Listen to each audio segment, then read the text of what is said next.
Nah, langsung saja. Apa sih deret itu? Deret hitung adalah deret yang perubahan suku-sukunya berdasarkan penjumlahan terhadap sebuah bilangan tertentu. Bilangan yang membedakan suku-suku dari deret hitung disebut pembeda. Pembeda didapat dari selisih antara dua suku-suku yang berurutan. Sebagai contoh, seperti pada di samping, ada bilangan 2, 4, 6, 8, dan 10. Pembedanya sama dengan 2. Karena selisih dari 2 ke 4 adalah 2. Begitupun seterusnya. Rumus deret hitung. Deret hitung memiliki rumus, yaitu Sn sama dengan A plus dalam kurung N-1 dikali B, di mana A sama dengan suku pertama, B sama dengan pembeda, dan N sama dengan indeks suku. Contoh soal. Pada bilangan 7, 12, 17, 22, 27, dan 32, hitunglah nilai suku ke-20. Maka jawabannya adalah diketahui A sama dengan 7, B sama dengan 5, N sama dengan 20. Jadi S20 sama dengan 7 ditambah dalam kurung 20 dikurang 1 dikali 5. Sama dengan 7 ditambah 95 sama dengan 102. Jadi N ke-20 sama dengan 102. Deret hitung dalam penerapan ekonomi. Penerapan ekonomi yang berpola seperti deret hitung adalah model perkembangan usaha. Mengapa berpola seperti deret hitung?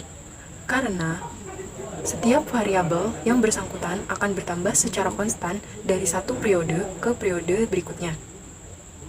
Jadi, dapat disimpulkan bahwa prinsip deret hitung digunakan untuk menganalisis perkembangan variabel tersebut, yang meliputi produksi, biaya, pendapatan, penggunaan tenaga kerja, dan penanaman modal. Sebagai contoh, bisa lihat di samping ada sebuah pernyataan di mana perusahaan Kusuma Jaya menghasilkan 4.000 batako pada bulan pertama produksinya. Dengan penambahan tenaga kerja dan peningkatan produktivitasnya, perusahaan mampu menambah produksinya sebanyak 200 batako setiap bulannya. Jika perkembangan produksinya konstan, berapa batako yang dihasilkan pada bulan keempat dan berapa meja yang telah dihasilkan sampai bulan keempat? Maka jawabannya adalah diketahui A sama dengan 4.000, B sama dengan 200, N sama dengan 4. S4 sama dengan 4.000 ditambah dalam kurung 4 dikurang 1 dikali 200, sama dengan 400 ditambah 600, yaitu 4.600. Jadi, batako yang dihasilkan pada bulan keempat adalah 4.600. Jika N sama dengan 2, maka S2 sama dengan 4.000 ditambah 2 dikurang 1 dikali 200, sama dengan 400 ditambah 200, yaitu 4.200. Jika N sama dengan 3, maka S3 sama dengan 4.000 ditambah 3 dikurang 1 dikali 200, maka hasilnya 4.400. Jadi, batako yang telah dihasilkan sampai bulan keempat adalah 4.000 ditambah 4.200 ditambah 4.400 ditambah 4.600 sama dengan 17.200. Baiklah, materi yang selanjutnya yaitu rente.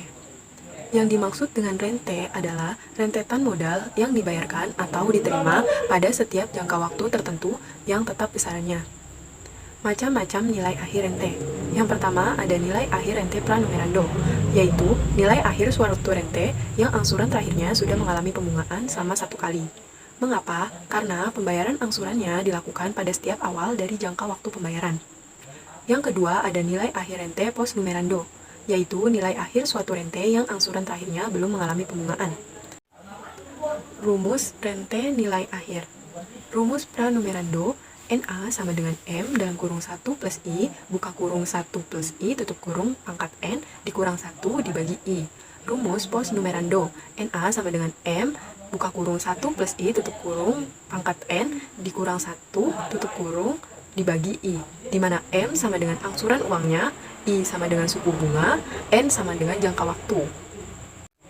Sebagai contoh pranumerando, yaitu setiap permulaan tahun, Sinta menabung uang sebesar Rp5.000. Berapa besar uang tabungannya pada akhir tahun kedua, bila bank memberi 4% tiap tahun? Jawabannya diketahui M sama dengan 5.000, I sama dengan 4%, atau didesimalkan 0,04, N sama dengan 2. Maka NA sama dengan 5.000 dalam kurung 1 plus 0,04, buka kurung 1 tambah 0,04 tutup kurung pangkat 2 dikurang 1 dibagi 0,04. Maka 5.000 dikali 1,04 buka kurung 0,0816 tutup kurung dibagi 0,4. Maka NA sama dengan 10.608. Jadi, uang tabungan Sinta pada akhir tahun kedua adalah Rp10.608. Sebagai contoh pos numerando, Adi menyimpan uang di bank sebesar Rp10.000 pada setiap akhir tahun. Berapa uang Adi pada akhir tahun ketiga jika bank memberi bunga 2% setahun? Jawabannya diketahui M sama dengan 10.000, I sama dengan 2% atau didesimalkan 0,02, N sama dengan 3. Maka NA sama dengan 10.000, buka kurung 1 ditambah 0,02 tutup kurung pangkat 3 dikurang 1 tutup kurung dibagi 0,02. NA sama dengan 10.000, buka kurung 0,061208 tutup kurung dibagi 0,02. Maka hasilnya 30.604. Jadi, uang Adi pada akhir tahun keempat adalah Rp30.604.